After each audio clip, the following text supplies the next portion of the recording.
The Stasi took cloth, not as evidence, but as insurance. For the day they would need to find someone again with a tracking dog. They sat citizens on the cloth for 2 hours, then sealed it in glass jars, labeled each jar with a name. By 1989, a basement in Lichtenberg held more than 10,000 of these jars. By then, the Stasi had built a surveillance machine like nothing else in history. One secret policeman for every 63 East Germans. The Soviet KGB, by comparison, had one for every 595. I am Tom, your host from Forgotten Europe. This is the story of how the Stasi built the most surveilled society in history. The 5 pillars of the machine. The basement, where they stored the smell of citizens in glass jars. And one thing this story keeps coming back to, that the machine could not have worked without ordinary people. The neighbors, the colleagues, the husbands. The informants. The Stasi had 91,000 officers, but it was the other 189,000, the civilians, that made the system work. They were called Inoffizielle Mitarbeiter, unofficial collaborators. The official translation is informant, but that misses what the word actually meant. An IM did not work for the Stasi. An IM was for a few hours a week, the Stasi. A Stasi officer cannot follow you into your kitchen. He cannot sit at your dinner table. He cannot read the letter from your sister in Hamburg before you do. But your husband can, your colleague can, your daughter's piano teacher can. By 1989, roughly 1 in every 60 East German adults was running a Stasi file on someone they knew. Most had been recruited in their 20s. Most never told anyone. Most got little or nothing for it. No real pay, no protection, no career. They did it because the officer who recruited them had asked, and they had been afraid, or flattered, or convinced. We know what the IMs did because the IMs wrote it down. They wrote reports, handwritten, signed, dated, about their wives, about their best friends, about the man they had drinks with on Tuesdays. The reports are still there. They are in a building in Berlin. Anyone with the right paperwork can go and read what their husband said about them. In 1992, a woman named Vera Lengsfeld walked into that building. She was a civil rights activist. She had been arrested in 1988, expelled to West Berlin, allowed back after the wall fell. She was now a member of the new German parliament. She wanted to read her own Stasi file. She read about the protests she had organized. She read about the meetings she had attended. She read about the conversations she had had at her own kitchen table. The reports were detailed, precise, written in a careful hand. The reports were signed. I am Donald. Donald was her husband. Und Knud Wollenberger had been her husband for 15 years. They had 2 children. He had reported on her. Every conversation, every visitor, every plan. For 8 of those years. She divorced him. He died in 2012, never having explained why. There is a question in this case that does not have a clean answer. The Stasi did not pressure Wollenberger into reporting on his wife. They simply asked, and he said yes. This is not a story about a marriage. This is a story about a system that needed marriages, that needed dinner tables and kitchen sinks and shared beds to work. The Stasi had 91,000 officers. It also had 189,000 kitchens. But informants reported what they happened to see. They did not follow you. They did not photograph you on the street. For the active hunt, the Stasi had something else. The Watchers. Watching from inside a marriage was one thing. Watching from across the street was another. The Stasi had a department for that. It was called Hauptabteilung Eight. By 1989, 2,000 men worked in it, full-time. The job was simple. Follow people who did not know they were being followed. They worked in shifts. They drove vans painted to look like delivery trucks. They sat in apartments rented under false names, with curtains pulled 6 inches apart. They photographed you from inside coat pockets and hollowed out briefcases. They followed you through train stations and into bathrooms. They wrote down what you ordered for lunch. 2 years after the wall fell, an Oxford historian named Timothy Garton Ash applied to read his Stasi file. He had lived in East Berlin in the early 1980s as a graduate student. He suspected he had been watched. He was not prepared for the file. It was 325 pages long. There were photographs of him on the street, long shots taken from across the road, close-ups taken from inside cafes. There were detailed reports of what he wore, what he ordered, who he sat with, what time he returned to his apartment. There were transcripts of conversations he had had with people he thought were friends. He was not famous. He was a graduate student writing a dissertation on Berlin in the 1930s. Here is what makes this file remarkable and also unremarkable. He was not writing for the Western press. He was not meeting with dissidents. The Stasi watched him because he was foreign and asked questions. That was enough. But the watchers did not just follow people. They also marked them. There was a method used in the 1980s called the radioactive trace. Officers would code objects a target had touched, a door handle, a steering wheel, a coffee cup, with a low-grade radioactive substance. The target carried the trace on their skin and clothes for days. The Stasi could then track them through any public space with a Geiger counter. After 1990, several people who had been tagged this way developed cancers. Internal Stasi documents had warned of radiological risk. The method was used regardless. This is what watching looked like when watching was the entire point of an institution. But watchers can only see what happens in front of them. They cannot read what you write. They cannot hear what you say on the phone. For that, the Stasi opened your mail. The letters. Watching told the Stasi where you went. Informants told them what you said at home. Neither of those reached your sister in Hamburg, or your cousin who had emigrated, or the colleague in Prague writing to ask about a job. For that, for the words that crossed borders, the Stasi opened the mail. The department was called Hauptabteilung, M for mail. It had its own building in Berlin and smaller branches in every regional Stasi headquarters. By 1989, 90,000 letters were being opened every day. The method had been refined for 30 years. A team would steam an envelope open, read the letter, photograph it, and reseal the envelope so cleanly the recipient could not tell. The seam was less than 0.5 millimeter wide. If a letter contained Western currency, Deutschmarks, dollars, francs, the money was removed and never came back.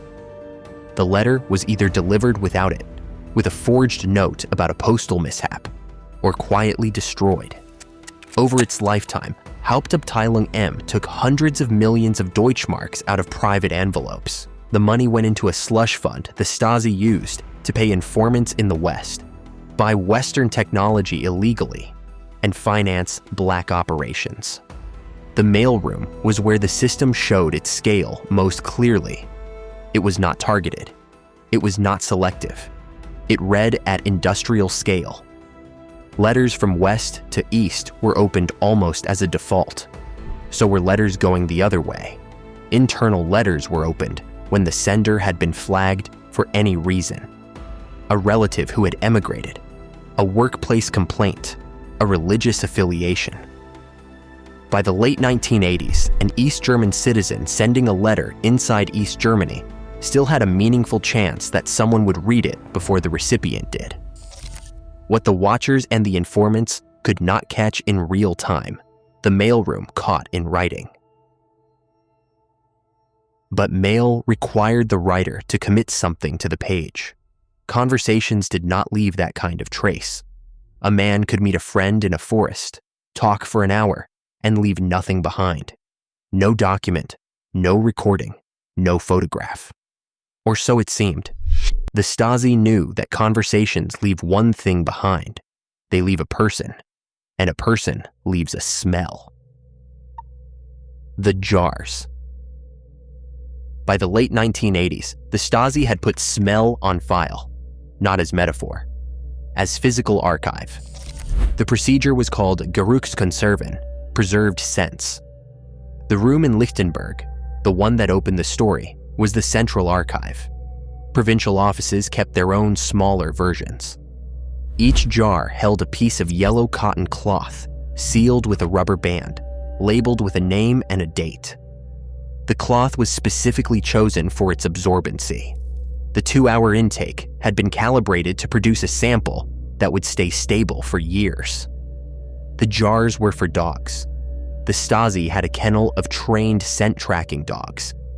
If a dissident vanished, went into hiding, slipped over a border, attended an unauthorized meeting in the woods, the jar could be opened, the cloth presented to a dog, and the trail could be picked up wherever the person had been hours earlier. The system was small in absolute terms. Estimates from after 1990 put the Central Archive at around 15,000 jars. But that was 15,000 specific people, hand-selected, that the state wanted to be able to find again at any moment in the future. Stay with me on this for a moment, because what the Stasi did with these jars, and what they did not do, tells you more about the system than the jars themselves do. Most of the jars were never used. The Stasi collected them, not because every dissident was actually expected to run, but because any dissident might. After the wall fell, the Citizens Committee that entered the building in Lichtenberg found the jars in a basement room. They were stacked on metal shelves, neatly labeled, untouched. Nobody had thought to destroy them. They were not paper. They had no obvious meaning.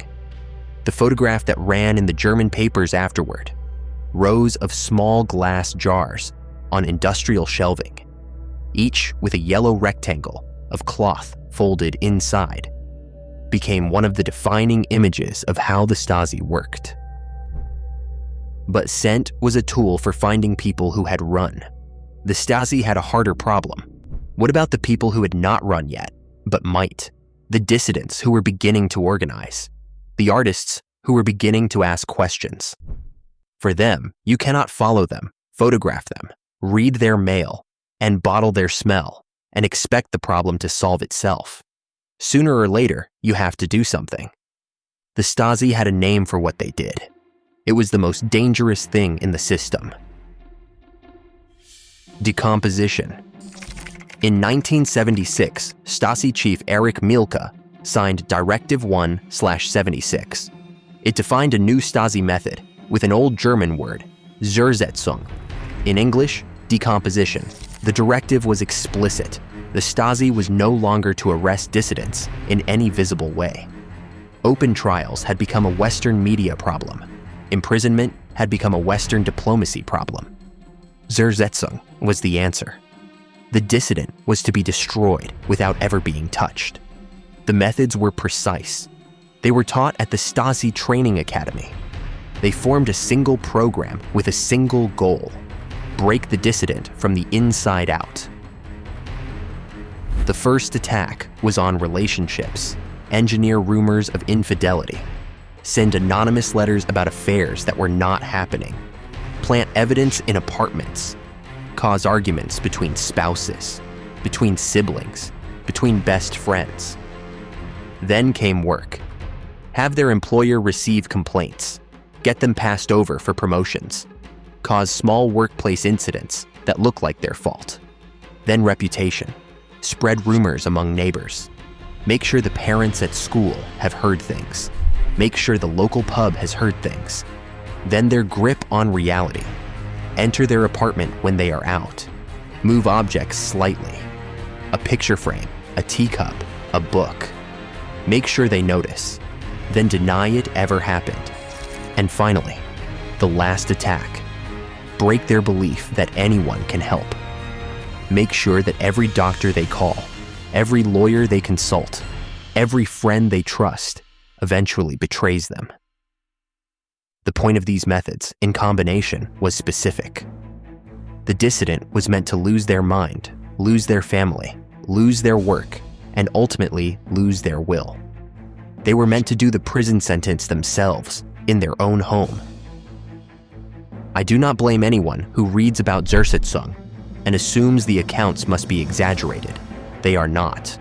Every method listed here is taken directly from the directive itself. A woman named Ulrike Pape was a peace activist in East Berlin. The Stasi opened a Zersitzung file on her in 1979. For the next 10 years, the Stasi did not arrest her. They followed her, photographed her, intercepted her mail, recruited 2 of her closest friends as IMs, told her family she was having affairs, told her employer she was unstable, broke into her apartment when she was out, and moved her children's toys to different rooms. They wrote a plan for what to do if she became suicidal. They wrote a plan for what to do if she did not. When the wall fell, she was 36 years old.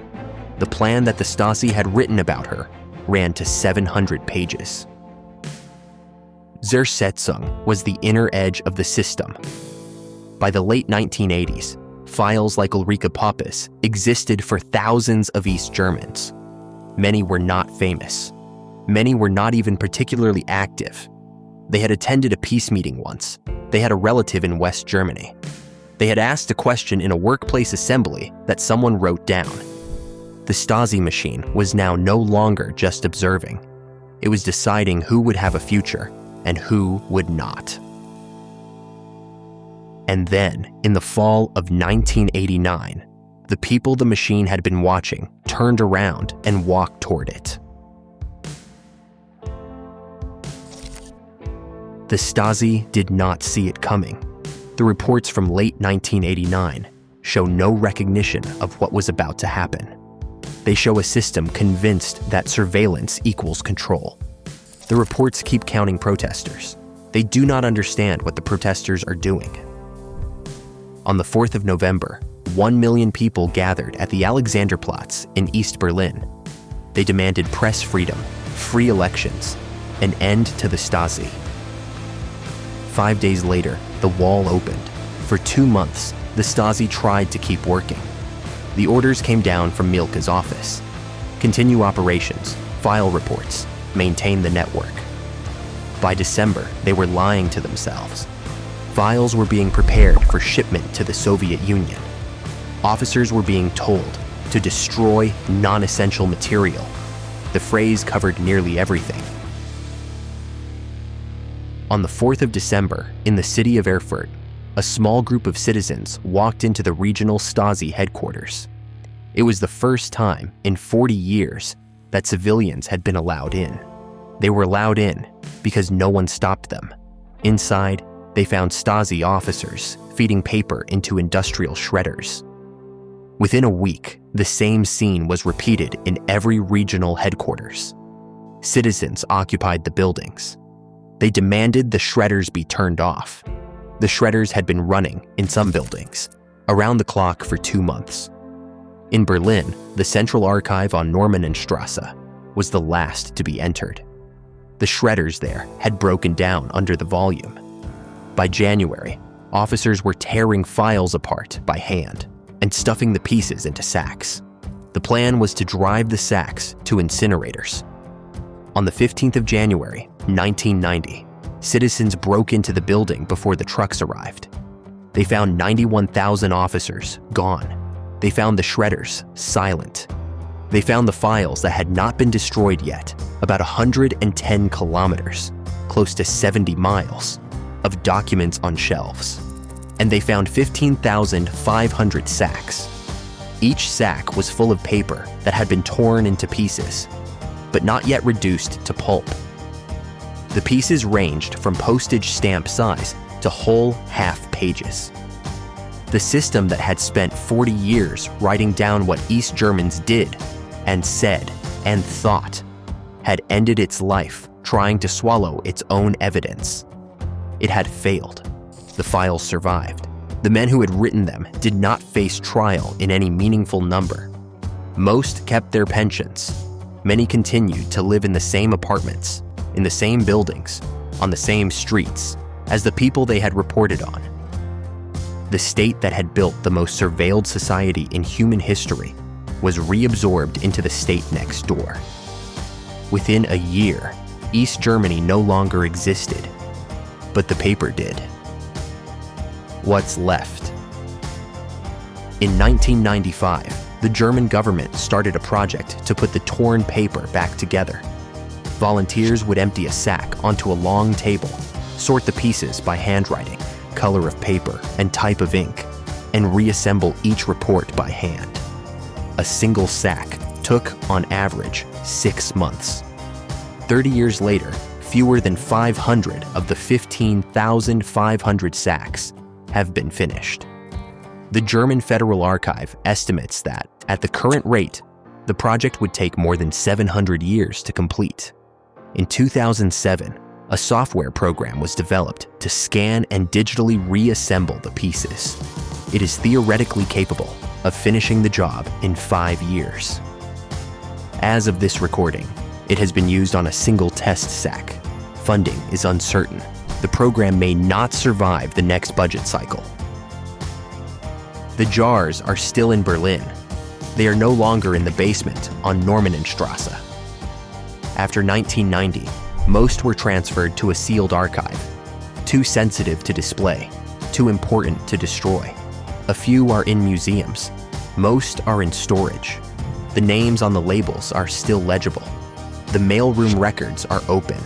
The watchers' photographs are open. The Zersetzung files are open. Anyone whose name is in the system can apply, wait 14 months, and read what was done to them. Some still do, every week. They go to the building, they are given a folder, they sit at a long wooden table, and they read.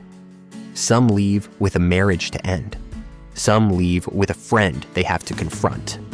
Some leave to find that the person who informed on them died years ago, or moved away, or never knew what they had become part of. I want you to picture one last time the room we started in. A man in a chair, a folded yellow cloth, a jar with a name on it, a basement holding more than 10,000 of these jars. The Stasi believed that if you knew enough about a person, you could control them. 40 years of files, 90,000 officers, nearly 200,000 informants, and the most surveilled society in human history could not save the system that built them. But the files are still there. The neighbors are still there. And the smell in those jars is still there too.